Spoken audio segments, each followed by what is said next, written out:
Good morning everyone, welcome back to my channel. আশা করি তোমরা সবাই খুব ভালো আছো আর সুস্থ আছো। বাজে এখন ঘড়িতে 8:30 মতন, আর এখন থেকে ভিডিওটা শুরু করলাম। ঘুম থেকে উঠে বাসি ঘর ঝাড় দিয়ে গোপুসোনাকে তুলে এখন চলে এসেছি বাইরে গাছের ফুলগুলো তুলে নেওয়ার জন্য। আজকে জানো তো, বেশ অনেকগুলো দিন পর আবার একটু ঝলমল করে রোদ উঠেছে। নয়তো প্রত্যেক দিন সকালবেলা উঠে দেখি নয় মেঘ করে আছে আর নয়তো বৃষ্টি হচ্ছে। তাই সকাল সকালই বেডশিটটা চেঞ্জ করে নিয়েছি, আর ভাবছি আজকে এই বালিশগুলো আর কম্বলটা নামিয়েছি সেগুলো সবটাই একটুখানি রোদে দেবো। কারণ এতগুলো দিন বৃষ্টি তারপর মেঘলা ওয়েদার থাকার জন্য বালিশ আর কম্বল থেকে কীরকম একটা স্মেল বেরাচ্ছে। তবে বেডশিটটা আজকেই চেঞ্জ করলাম, তো এই কারণের জন্য ভাবলাম কি যে একটুখানি রোদেই দিয়ে দিই বালিশ আর কম্বলটা। আর ঘরগুলো একটা স্যাঁতস্যাঁতে হয়ে গেছে এই বৃষ্টি থাকার জন্য। ঘর মুছলেও তারপরেও যেন তো ঘর ভেজা ভাবটা থেকেই যায়। সারাদিন পারলে ফ্যান চালিয়ে রাখলেও তাও ঘরটা ঠিকঠাক পরিষ্কার হয় না। তো যাই হোক, আজকে অনেকগুলো দিন পর রোদটা উঠেছে, বেশ ভালো লাগছে। আর সেই কারণের জন্যই নিয়ে বসে পড়লাম এক ডাল জামা কাপড়, যেগুলো দুদিন ধরে কাচবো করছিলাম কিন্তু কাচা হচ্ছিল না। আর তার সাথে আজকে সকালবেলা যে বেডশিটটা চেঞ্জ করলাম সেই বেডশিটটাও আজকে একেবারে কেচে ফেলবো, কারণ কালকের ওয়েদারের ভরসায় থাকলে কি হবে কিছুই জানি না। দুদিন আগেই এখানে কিন্তু একটা সাইক্লোন হয়ে গেছে, যেটার নাম ছিল ফ্যাঙ্গাল। তো আবার শুনতে পাচ্ছি ডিসেম্বর মাসের 11 তারিখ আরও একটা কিন্তু ঝড় এগিয়ে আসছে এই তামিলনাড়ুর দিকে। তো জানি না কি হবে। তো সেই কারণের জন্য ভাবলাম কি যে কালকে থেকে যদি আবার ঝড় বৃষ্টির প্রভাবটা শুরু হয়ে যায়। আজকে তো মোটে 9 তারিখ মতন, এই কাল বাদে পরশু থেকেই শুনছি আবার ঝড় বৃষ্টি হবে। তো সেই কারণের জন্য ভাবলাম কি যে চলো আজকেই জামা কাপড়গুলো ভিজিয়ে একটুখানি রোদে মেলে দিই। অনেকগুলো দিন হয়ে গেছে রোদ ঠিকঠাক না ওঠার জন্য না খুব সমস্যা হয়। আজকে প্রায় অনেকগুলো দিন পর আবার কিন্তু সকালবেলা থেকে ভিডিও করছি। সত্যি কথা বলতে জানো তো, ভিডিও বানাতে আমার কিন্তু ভীষণই ভালো লাগে।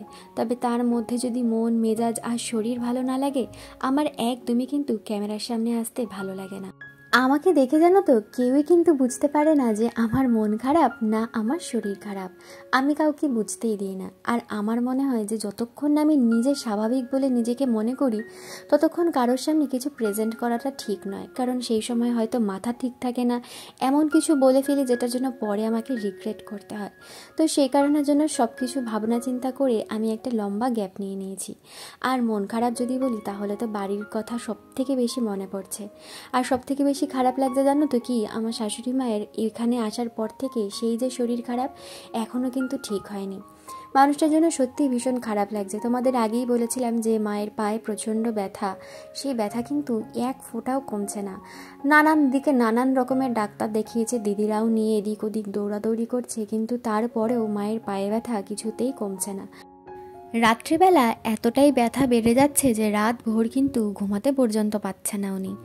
তারপর তো দিদিরা বলেছিল যে 15 দিন করে 2 দিদির বাড়িতে মাকে গিয়ে রাখবে, কিন্তু মাই যেতে রাজি হলো না। ওই যে সংসারের মায়া, বাবা কি খাবে, সংসারের টুকটাক কাজগুলো না করলে কি হবে, এই 7-5 ভেবে মা আর দিদিদের বাড়ি গেল না। তবে ডাক্তার কিন্তু একদমই বারণ করে দিয়েছে যে হাঁটাহাঁটি করতে না। এখন ডাক্তার বলছে যে পুরোপুরি বেড রেস্টে থাকতে, হাঁটুটা যত রেস্ট দেবে ব্যথা তত তাড়াতাড়ি কমবে। আর সংসারের কাজ ফেলে রেখেও তো উনি শুয়েও থাকতে পারবে না। আর সেই জন্যই আমি শ্বশুরবাড়ির সবাইকেই বললাম, মিস্টার চক্রবর্তীও বলল যে আমি কয়েকটা দিন গিয়ে কলকাতায় যদি থেকে আসি তাহলে কিন্তু মাকে একটু হলেও সেবা শুশ্রূষা করে একটু ভালো করে আসতে পারবো। দেখো, শরীর খারাপ হলে প্রত্যেকটা মানুষই চায় যে একটু টাইম মতন খাওয়ার হবে, একটু হাতের সামনে জিনিসগুলো এগিয়ে দেবে, এগুলোই তো চায়, তাই না? তো আমারও না ভীষণ খারাপ লাগছে। আমার শুধু মনে পড়ছে যখন আমার শরীর খারাপ ছিল তখন কিন্তু একমাত্র মা 7-5 না ভেবে সবার প্রথমে এখানে আসার জন্য রাজি হয়ে গেছিলো। তখন কিন্তু একবারও ভাবিনি কি করে আসবে, কিভাবে হবে না হবে, কোনো কিছুই ভাবিনি। তো আমি কালকে তাই মিস্টার চক্রবর্তীকে বলছিলাম যে ট্রেনের টিকিটটা দেখো, আমি যাই, গিয়ে 1-2 মাস থেকে আসি, তারপর তুমি যখন আবার ফেব্রুয়ারিতে যাবে আমাকে না হয় নিয়ে চলে এসো। তো দেখা যাক, এখনই কিছু ঠিক করে উঠতে পারিনি। এখন ট্রেনের টিকিটের ওপরেও তো কিছুটা নির্ভর করছে, বাড়িতেও কথাবার্তা বলে দেখি কি বলে সবাই। বাড়িতে জানো তো এই আমার যাওয়া নিয়ে কথা বলেছিলাম, সবাই শুনে বারণ করছে, বাবা মা রাগ করছে যে তোরা ওখানে ভালো থাক তাহলেই হবে। দিদিরাও তাই বলছে যে আমরা তো এখানে আছি, তুই এখানে চলে আসলে ভাইয়ের কি হবে। আর তারপর ভাইয়েরও শরীরটা ভালো নেই, মানে মিস্টার চক্রবর্তীর কথা বলছে, সুগারটা ধরা পড়েছে না, তো তোর এখানে এসে আবার ওই দিকের চিন্তা থাকবে। তো দেখা যাক এখন কি করব সেটাই বুঝে উঠতে পারছে না। বাড়িতে আরও একবার কথা বলে দেখি কি বলে। আর এর মধ্যেই জানো তো আরও একটা খারাপ খবর, আমার জেঠি শাশুড়ি কালকে হসপিটালে ভর্তি হয়েছে। তার তো ভীষণই শরীর খারাপ, আর জেঠিকে যতদিন দেখেছি ভীষণ কিন্তু ভালো মানুষ বলেই আমার মনে হয়েছে। কাল দুই দিদিরাও দেখতে গেছিলো। জেঠির তো এমনিতেই ক্যান্সার আছে, মানে অনেক বছর ধরে ক্যান্সারের কিন্তু ট্রিটমেন্ট হচ্ছে, তার উপরে আবার বুকে ইনফেকশন হয়ে গেছে, সেখান থেকে প্রচুর পরিমাণে জ্বর, এখন হসপিটালাইজড। তার সাথে সাথে একদম কিন্তু মানে অক্সিজেন ছাড়া নিঃশ্বাস নিতেই পারছে না, অক্সিজেন সিলিন্ডার সব সময় মানে মাস্ক সব সময় কিন্তু লাগানোই রয়েছে। তো খুবই ক্রিটিক্যাল অবস্থা। এসব শুনে না মনটা আরও বেশি খারাপ হয়ে যাচ্ছে। জানি না কি করব, কিছুই মাথায় ঢুকছে না, কি বলবো কিছুই বুঝতে পারছি না। তবুও দৈনন্দিন জীবনের কাজকর্মগুলো তো আমাদের করতেই হয় না, তো সেই কারণের জন্যই আর কি এই সংসারের সমস্ত কাজবাজ নিজের হাতেই সামলাচ্ছি। আবার আমার বাপের বাড়ির দিক থেকে যদি বলি তাহলে জানো তো একের পর এক নিমন্ত্রণ চলেই আসছে। এই যে সামনেই রয়েছে মাসির ছেলের ঘরের মেয়ের তার অন্নপ্রাশন, সবাইকেই কিন্তু ইনভাইট করেছে, আমাকেও কিন্তু সেখানে বারবার করে যাওয়ার কথা বলেছে। একমাত্র এত দূরে থাকি, কিভাবে এখন যাব সেটার জন্য কিন্তু ইনভিটেশনটায় যেতে পারবো না। আর এইগুলোই জানো তো ভীষণ খারাপ লাগে। মোটামুটি সব আত্মীয় স্বজনই শুনছি সবাই যাবে, মাসি মামা বাড়ি থেকে সবাই যাবে, ভাই বোনেরা সবাই যাবে। তো সবার সাথে দেখা হওয়ার এই ছোট ছোট যে সুযোগগুলো, এগুলোই জানো তো যখন হয় না ভীষণ খারাপ লাগে। তখন মনে হয় নিজের ভাগ্যের দোষেই এইসব আমি হারিয়ে ফেলেছি।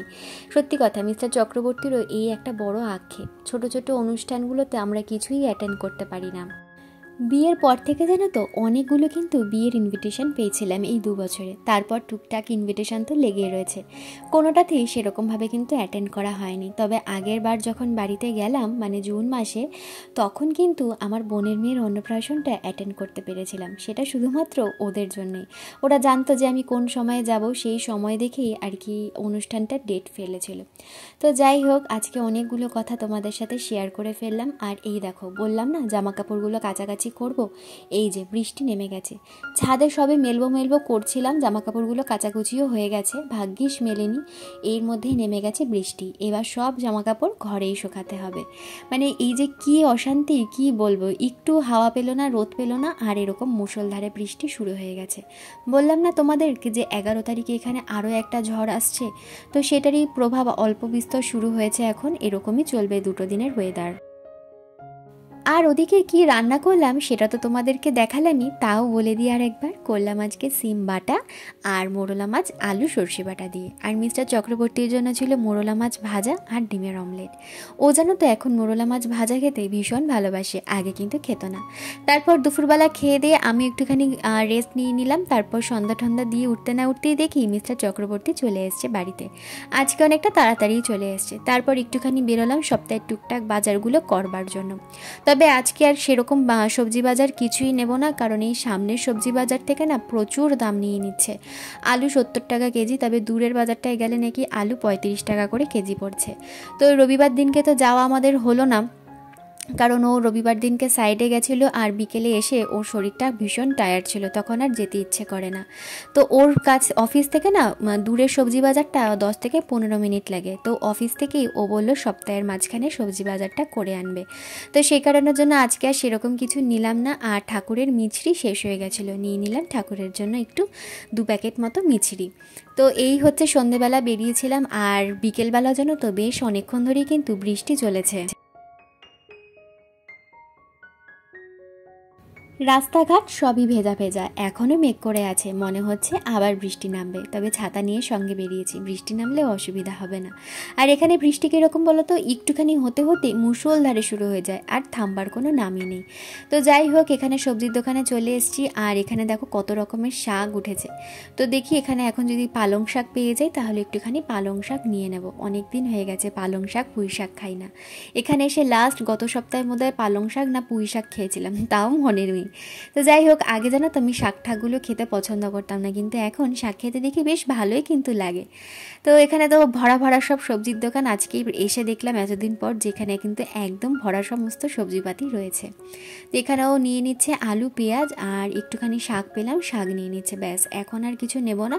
আর সপ্তাহের মাঝখানে ও সবজি বাজারটা করে আনবে। আসলে কি বলতো, আবার ফেব্রুয়ারি মাসে বাড়িতে যাব, তো ওর একটা অ্যাটেন্ডেন্সের ব্যাপার আছে অফিসে।